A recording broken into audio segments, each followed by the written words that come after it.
Hello friends, Bhagwati PG college के online classes में आपका स्वागत है।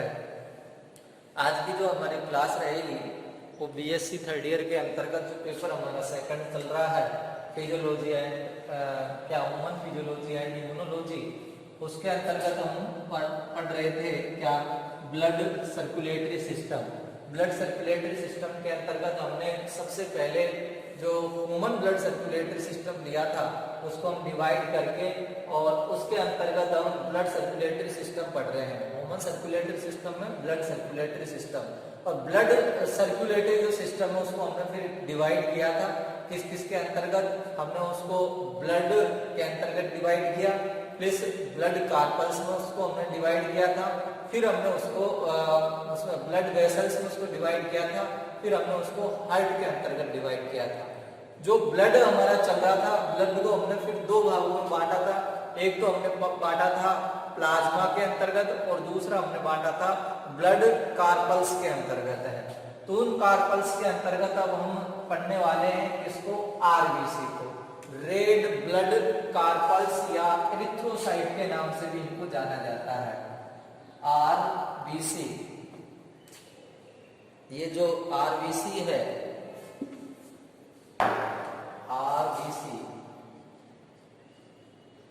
आरबीसी के बारे में हम पढ़ेंगे। तो ये क्या है? रेड ब्लड कॉर्पल्स, या इसका दूसरा नाम क्या है? एरिथ्रोसाइट, एरिथ्रोसाइट्स, इन नाम से भी इसको जाना जाता है। अब इसकी हम जो विशेषताएं हैं वो सब हम पढ़ते जाएंगे।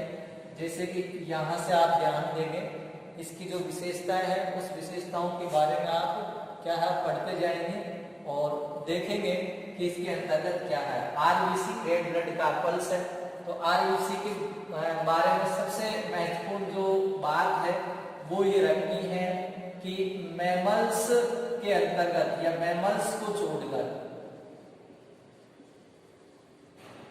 जो मैमल्स को छोड़कर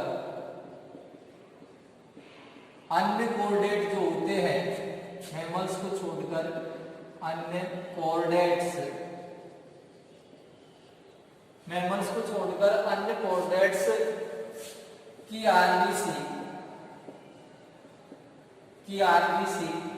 कौन-सी होती है? वाइट कॉन्वेक्स,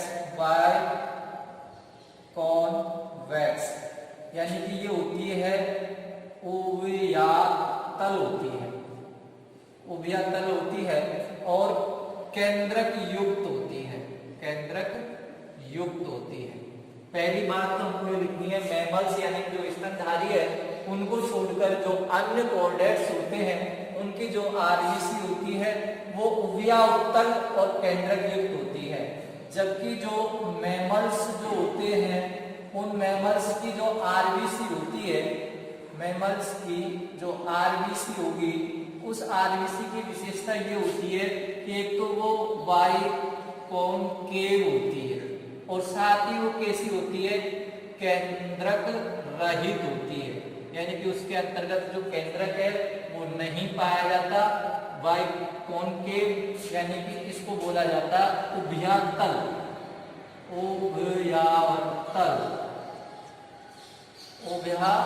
के नाम से इसको जाना जाता है। यानी कि इसमें अवतल लेंस होता है, अवतल लेंस की तरह ये होती है।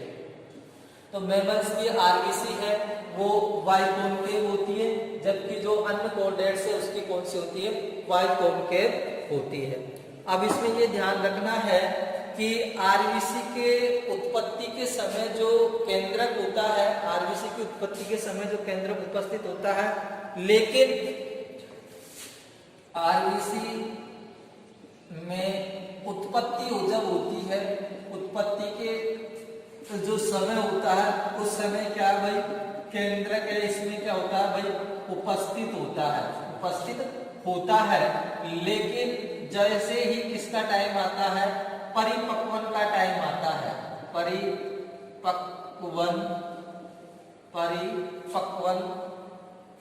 परिपक्वन जो आरबीसी होती है, परिपक्वन परिपक्वन आरबीसी में केंद्रक विलुप्त हो जाता है, विलुप्त हो जाता है। यानी कि जो आरबीसी की जो उत्पत्ति होती है उसके अंतर्गत केंद्रक होता है, लेकिन जैसे जैसे वो परिपक्व होती है तो केंद्रक क्या हो जाता है, हट जाता है। साथ ही हम बात करते हैं कि जो आरबीसी के अंतर्गत जो उसका आकार कैसा होता है, उभयतल। ये उभयतल जो आकार है ये भी क्या है कि फायदेमंद होता है, क्योंकि ये कारण इसका जो उभयतल आकार के कारण, उभयतल आकार के कारण क्या होता है, इसमें जो तलीय क्षेत्रफल होता है, तलीय जो क्षेत्रफल होता है वो क्षेत्रफल क्या हो जाता है, इसका बढ़ जाता है, जिसके कारण क्या होता है, हीमोग्लोबिन को वहन करने की जो क्षमता होती है वो क्या है, आरबीसी की बढ़ जाती है, जिससे आरबीसी अधिक मात्रा में हीमोग्लोबिन भर सकती है। तलीय क्षेत्रफल बढ़ जाता है जिसके कारण आरबीसी हीमोग्लोबिन को अधिक मात्रा में वहन कर सकती है, अधिक मात्रा में भरा जा सकता है, वहन कर सकती है। ये इसकी विशेषता हो गई।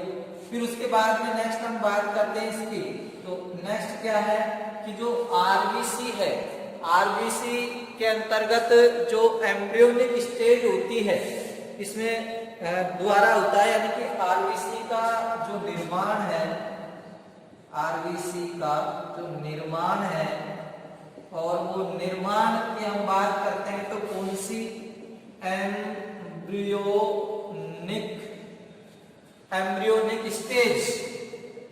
एम्ब्रियोनिक स्टेज में किस किस के द्वारा होता है, यानी कि जब आरबीसी है और आरबीसी की अगर हम बात करते हैं तो भ्रूणीय अवस्था में, तो भ्रूणीय अवस्था के अंतर्गत जो आरबीसी का जो निर्माण होता है वो निर्माण होता है आपके तो लीवर के द्वारा, इसमें बताया गया है, लीवर एक इसके अंतर्गत बताया गया है, प्लेसेंटा भी इसमें मदद करता है, दूसरे अंतर्गत बताया गया है प्लेन, यानी कि प्लीहा भी इसके अंतर्गत मदद करता है।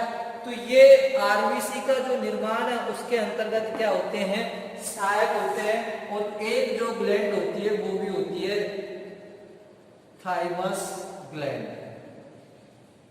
ये क्या करती है, एम्ब्रियोनिक स्टेज के अंतर्गत आरबीसी निर्माण में क्या होती है भाई, सहायक होती है। आगे नेक्स्ट पॉइंट क्या है इसके अंतर्गत देखेंगे, आरबीसी के अंतर्गत नेक्स्ट पॉइंट है इसके अंतर्गत कि सर्वप्रथम आरबीसी का निर्माण योग से द्वारा होता है। सर्वप्रथम आरबीसी का निर्माण योग से द्वारा होता है, योग से द्वारा होता है। सबसे पहले जो आरबीसी की निर्माण की प्रक्रिया होती है वो किसके द्वारा होती है, योग सेक के द्वारा होती है। और व्यस्त अवस्था के अंतर्गत, व्यस्त अवस्था में आरबीसी का निर्माण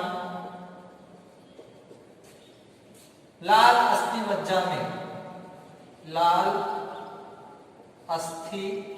मज्जा में, जिसको बोला जाता है रेड बोन मेरो, लाल अस्थि मज्जा के अंतर्गत है जिसका क्या होता है, निर्माण होता है। उसके बाद में आरबीसी निर्माण की जो प्रक्रिया होती है, यहाँ लिख सकते हैं नेक्स्ट पॉइंट, अब यहाँ ये इधर लिखेंगे अपन, आरबीसी जो निर्माण है उस निर्माण की प्रक्रिया को एरिथ्रोपोइसिस के नाम से जाना जाता है। निर्माण की जो प्रक्रिया है उस निर्माण की प्रक्रिया को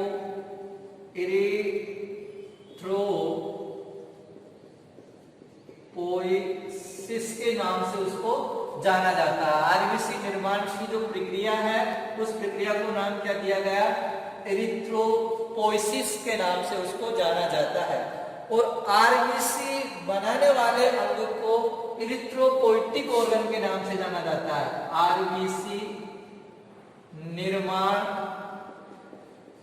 जो अंग होता है उस अंग को इरिथ्रोपोइटिन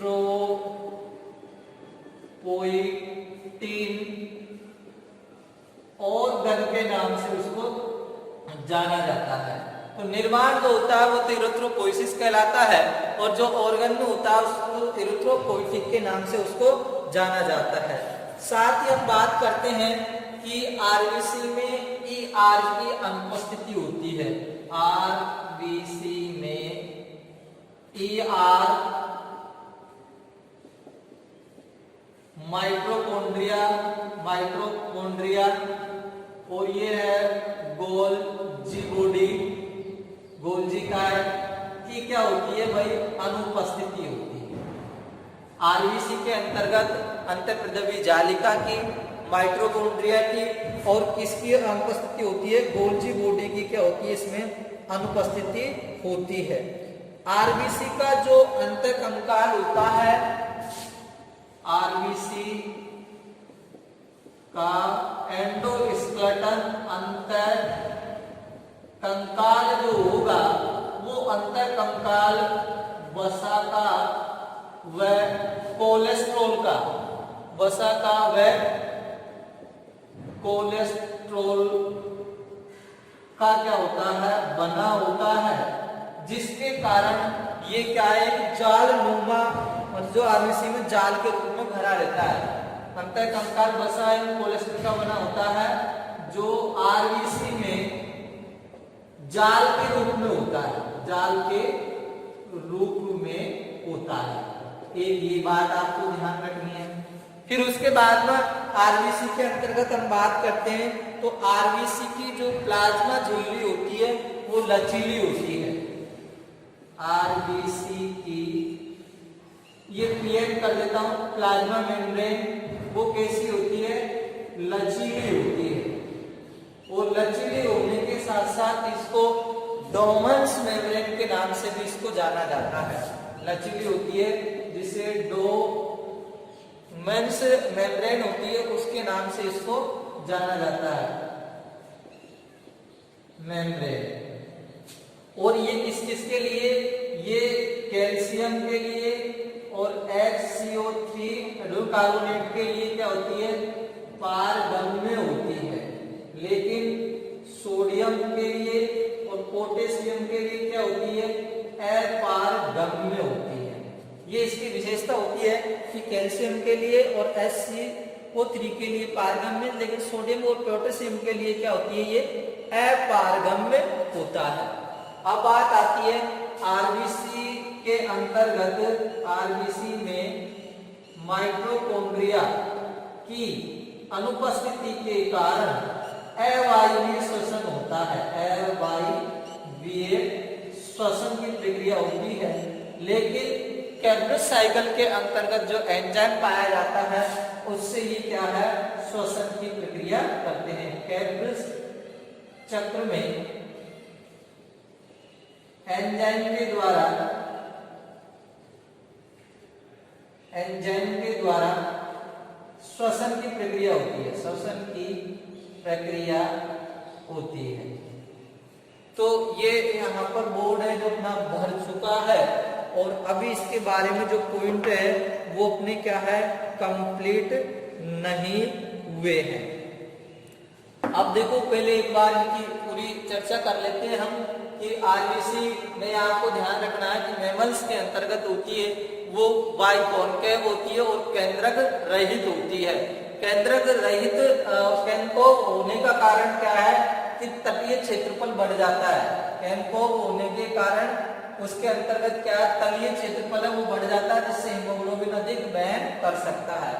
आरबीसी जो निर्माण होता है एम्ब्रियोनिक स्टेज के अंतर्गत उसमें प्लेसेंटा भी जिम्मेदार होता है, थाइमस ग्लैंड भी जिम्मेदार होता है और प्लेहा भी जिम्मेदार होता है और लीवर भी उसके अंतर्गत जिम्मेदार होता है। सर्वप्रथम आरबीसी के जो निर्माण की प्रक्रिया होती है वो होती है बेटा योग सेक से। फिर उसके बाद वयस्क अवस्था में आरबीसी का निर्माण लाल अस्थि मज्जा के अंतर्गत होता है। आरबीसी निर्माण को इरिथ्रोपोइसिस के नाम से जाना जाता है। आरबीसी निर्माण अंग को इरिथ्रोपोइटोसिस ऑर्गन के नाम से जाना जाता है। आरबीसी में ईआर, माइटोकॉन्ड्रिया और गोल्जी बॉडी के होते हैं, एब्सेंट होते हैं। आरबीसी का जो अंत्य कंकाल होता है वो किसका बना होता है? बस आयन कोलेस्ट्रॉल का, जो कि एक जाल की फॉर्म के अंतर्गत उसमें पाया जाता है। आरबीसी की जो पीएम है वो लचीली होती है, इसलिए उसको डोमेन्स मेम्ब्रेन के नाम से जाना जाता है। साथ ही कैल्शियम का हाइड्रोजन कार्बोनेट के रूप में क्या होती है? वो पारगम होती है, जबकि सोडियम और पोटेशियम के लिए अपारगम होती है। आरबीसी में माइटोकॉन्ड्रिया की अनुपस्थिति के कारण अवायवीय शोषण पाया जाता है, जबकि कैब्री साइकिल के अंतर्गत शोषण की जो प्रक्रिया होती है वो किसके द्वारा होती है? वो होती है आपके एंजाइम के द्वारा। तो अब हम आगे की ओर जैसे ही बढ़ते हैं तो आगे अब हम बढ़ेंगे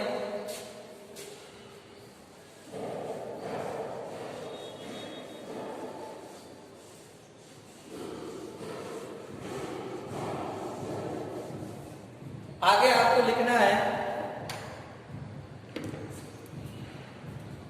अगला पॉइंट क्या है? जो इसमें ब्लड ग्रुप होता है,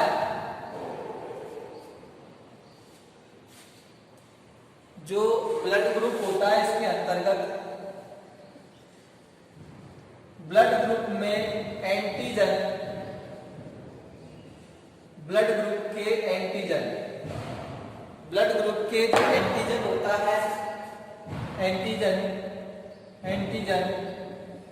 आरबीसी की सतह पर, आरबीसी की सतह पर पाए जाते हैं। फिर उसके बाद में नेक्स्ट पॉइंट है, हमें आरबीसी के बारे में क्या लिखना है कि आरबीसी का जो रंग होता है, आरबीसी का जो रंग होता है, रंग कैसा होता है? हल्का पीला होता है, हल्का पीला होता है। लेकिन जो आरबीसी ग्रुप होता है, उस ग्रुप का जो रंग होता है, आरबीसी ग्रुप का जो रंग आपको देखने को मिलेगा वो रंग कैसा मिलेगा? आपको लाल देखने को मिलेगा। ये डिफरेंट होता है। सिंगल अगर आरबीसी को आप देखते हो तो वो हल्का पीला दिखाई देती है, लेकिन जैसे ही आप ग्रुप को देखोगे तो वो लाल दिखाई देती है। आरबीसी में लाल रंग का जो शोषण वर्णक होता है, आरबीसी में जो लाल रंग का शोषण जो वर्णक होता है, शोषण वर्णक वो कौन होता है? Hb, यानी कि हीमोग्लोबिन होता है। हीमोग्लोबिन है वो क्या होता है? शोषण वर्णक इसके अंतर्गत होता है। एक जो आरबीसी का जो अणु होता है, या अपन कह सकते हैं प्रत्येक जो आरबीसी का जो अणु होता है उसमें हीमोग्लोबिन 26.1.2 करोड़ अणु होते हैं। यानी कि 1 आरबीसी अणु में, एक आरबीसी अणु में जो हीमोग्लोबिन होगा वो 26/1/2 करोड़ अणु होंगे। इतने अणु एक आरबीसी के अंतर्गत किसके पाए जाते हैं? हीमोग्लोबिन के पाए जाते हैं। अब हम बात कर लेते हैं आरबीसी के संगठन के अंतर्गत जो आरबीसी का कंपोनेंट होता है। आरबीसी के संगठन में, आरबीसी के संगठन में जो 60% भाग होता है वो तो होता है जल, और जो 40% भाग होता है वो क्या होता है भाई? ठोस होता है। 60% भाग में तो जल पाया जाता है और 40% भाग है वो ठोस होता है। अब इस ठोस भाग के अंतर्गत जैसे हीमोग्लोबिन ये वगैरह आते हैं, तो हम बात कर लेते हैं इसमें हीमोग्लोबिन। जो हीमोग्लोबिन है ये हीम प्लस किससे बना है? ये ग्लोबिन से बना है। तो ये हिम तो इसके अंतर्गत हिम के अंतर्गत एक तो पोरफायरिन क्या होता है? वर्णक। पोरफायरिन एक वर्णक है और इसमें Fe लोया क्या है, इसमें आयरन या आयरन भी इसके अंतर्गत पाया जाता है। जबकि जो ग्लोबिन होता है वो ग्लोबिन एक क्या है, प्रोटीन होता है और इसके अंतर्गत इसकी मात्रा 5% होती है, जबकि ग्लोबिन की मात्रा कैसी होती है, 95% होती है। और हीमोग्लोबिन की अगर हम बात करते हैं तो इसके अंतर्गत अल्फा कौन कौन सी होती है प्रोटीन, अल्फा, बीटा, गामा और डेल्टा टाइप की ये प्रोटीन होती है। और अगर हम बात करते हैं तो हीमोग्लोबिन Hb1, Hb2 और Hb3 के रूप में ये पाए जाते हैं, या ABC के रूप में ये पाए जाते हैं, हीमोग्लोबिन के अणु होते हैं। अब आगे की ओर हम जैसे ही बात करते हैं तो जो एक हीमोग्लोबिन का अणु होता है, वन हीमोग्लोबिन जो अणु होता है वो 4 अणु ऑक्सीजन का क्या करता है, परिवहन करता है। 4 अणु ऑक्सीजन के उनका क्या करता है, ये परिवहन करने का कार्य करता है। फिर उसके बाद में हम आगे बढ़ते हैं कि जो आरबीसी की कमी होती है उसको पॉलीसाइटेमिया के नाम से जाना जाता है। यहाँ लिख देंगे अपन, आरबीसी की जो कमी होगी उसको पॉलीसाइटेमिया के नाम से जाना जाता है। और जो आरबीसी की अधिकता होती है, आरबीसी की अधिकता होती है उसको एनीमिया के, सॉरी उल्टा हो गया, आरबीसी की जो अधिकता है उसको तो पॉलीसाइटेमिया के नाम से जाना जाता है और जो कमी है उस कमी को एनीमिया के नाम से जाना जाता है, एनीमिया के नाम से जाना जाता है, जो कि एनीमिया रोग हो जाता है। तो इन नाम से इनको क्या है, जाना जाता है।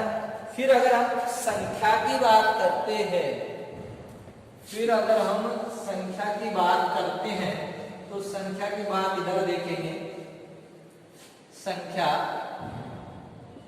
और संख्या अगर हम मेल के अंतर्गत बात करते हैं तो ये होती है 55 लाख मिलीमीटर, यानी कि MMQ के अंतर्गत होती है। और इसमें जो होती है 50 लाख MMQ इसके अंतर्गत होती है, किसके अंतर्गत, फीमेल के अंतर्गत।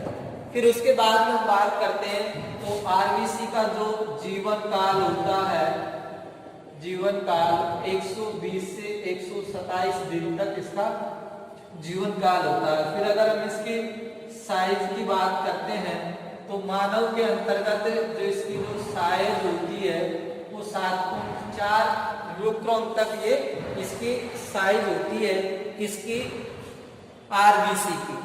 अगर आप बात करते हैं विटामिन B12 की कमी से आरबीसी की साइज बढ़ जाती है। नेक्स्ट क्या है, विटामिन B12 की कमी से आरबीसी की साइज बढ़ जाती है, इसको मैक्रोसाइट के नाम से जानते हैं। जबकि जो विटामिन वो आयरन है, उस आयरन की कमी से आरबीसी की जो साइज है वो क्या हो जाती है, घट जाती है। आयरन की कमी से आरबीसी की साइज घट जाती है, जिसको मैक्रोसाइट के नाम से जाना जाता है। फिर उसके बाद में हम बात करते हैं आरबीसी के अंतर्गत, तो शेप हमने बताई दिया आपको। आरबीसी की जो आकृति होती है वो आकृति कैसी होती है, वही ह्यूमन में वो होती है उभयतल, उभयतल इसके अंतर्गत होती है। नेक्स्ट सिकल सेल एनीमिया में, सिकल सेल एनीमिया में ये कैसी हो जाती है, हसियाकार हो जाती है, हसियाकार ये हो जाती है। फिर उसके बाद में हम बात करते हैं आरबीसी की जो काउंटिंग की जाती है वो कैसे की जाती है। तो आरबीसी की जो काउंटिंग होती है वो हीमोसाइटोमीटर के द्वारा की जाती है। आरबीसी की जो गणना की जाती है वो गणना की जाती है haemocytometer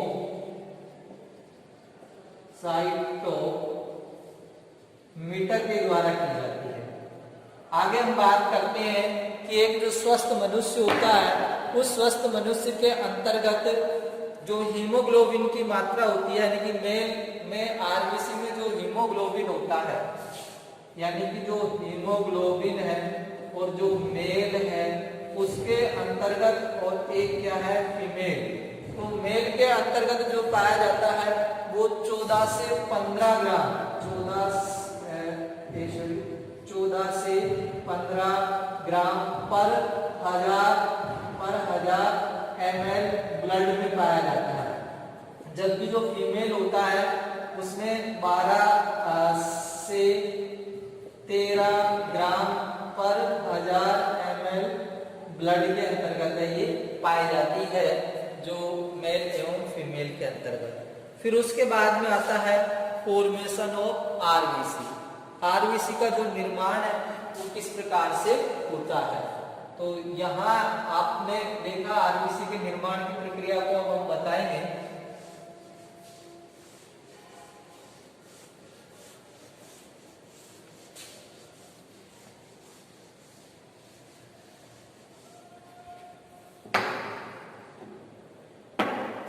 formation of RBC, formation of RBC.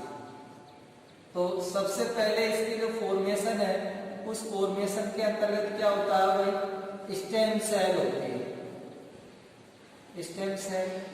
और इस स्टेम सेल में क्या होता है, परिवर्धन की प्रक्रिया होती है जिससे बनती है proerythroblast cell. Proerythroblast cell इसके अंतर्गत बनती है, प्रो इरिथ्रोब्लास्ट सेल। फिर इस प्रो इरिथ्रोब्लास्ट सेल से इरिथ्रोब्लास्ट सेल बनती है। फिर इसके अंतर्गत क्या बनता है भाई, इरिथ्रोब्लास्ट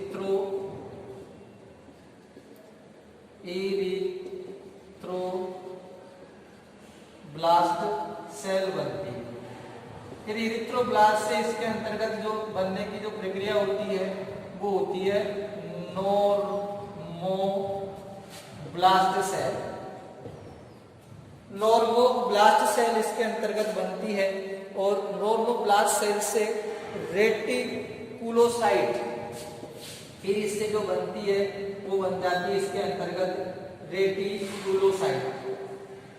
रेटिकुलोसाइट सेल बनती है और इस रेटिकुलोसाइट से फिर क्या बन जाता है भाई, आरबीसी बन जाता है। तो ये क्या होती है भाई, फॉर्मेशन की प्रक्रिया होती है। इसके अंतर्गत सबसे पहले जो अपने ये ग्लिया वगैरह होती है उसमें स्टेम सेल होती है। स्टेम सेल क्या होती है, विभेदन करने वाली या नई कोशिका उत्पन्न करने वाली की उसमें क्या होती है, क्षमता होती है। और जिसके फलस्वरूप जो आपकी बोन मेरो होती है उस बोन मेरो को बेस का स्थान बोन मेरो में होता है, तो अपन बोन मेरो के अंतर्गत जो स्टेम सेल होती है उससे प्रोइरिथ्रोसाइट बनती है, प्रो से इरिथ्रोब्लास्ट सेल बनती है, फिर नॉर्मोब्लास्ट से रेटिकुलेटोसाइट बनती है, फिर आरबीसी का क्या होता है, फॉर्मेशन होता है। फिर इसके बाद में जो प्रोसेस आती है इसके अंतर्गत वो आती है फंक्शन ऑफ आरबीसी। आरबीसी के मतलब कार्य क्या है, तो फंक्शन ऑफ आरबीसी या लिख दो और आरबीसी। तो आरबीसी का जो कार्य होता है वो होता है तो O2 व CO2 का क्या होता है, परिवहन करने का ये कार्य करती है। साथ ही इसके अंतर्गत ये क्या करती है, ब्लड की जो सयानता होती है उसको बनाए रखती है। आरबीसी ब्लड की जो सयानता होती है उस सयानता को क्या है, सयानता को बनाए रखती है, ये भी इसके अंतर्गत ही होता है। साथ ही इसमें अन्य है कि जो आरबीसी होती है वो ब्लड वेसल्स के अंतर्गत एक कॉइल्स के रूप में क्या हो जाती है, इकट्ठी हो जाती है, जिसको रोलेक्स के नाम से जाना जाता है। आरबीसी ब्लड वेसल्स में कॉइल्स के रूप में इकट्ठी हो जाती है, जिसको रोलेक्स के नाम से जाना जाता है। तो इस प्रकार से हमारे क्या वही है जो आरबीसी है, रेड ब्लड कार्पल्स है, वो कंप्लीट होती है। नेक्स्ट क्लास के अंतर्गत हम आपसे मिलेंगे वाहिड ब्लड कार्पल्स, यानी कि श्वेत रुधिर कणिका से हम मिलेंगे। आज हमने क्या है, जो ब्लड का प्लाज्मा चल रहा था वो हमने कंप्लीट कर लिया। फिर हम आज पहुंच गए थे कार्पल्स, यानी कि ब्लड कार्पल्स, और ब्लड कार्पल्स में हमने पहली है आरबीसी, उसको कंप्लीट कर दिया। नेक्स्ट क्लास में हम पढ़ेंगे डब्ल्यूबीसी। Thank you.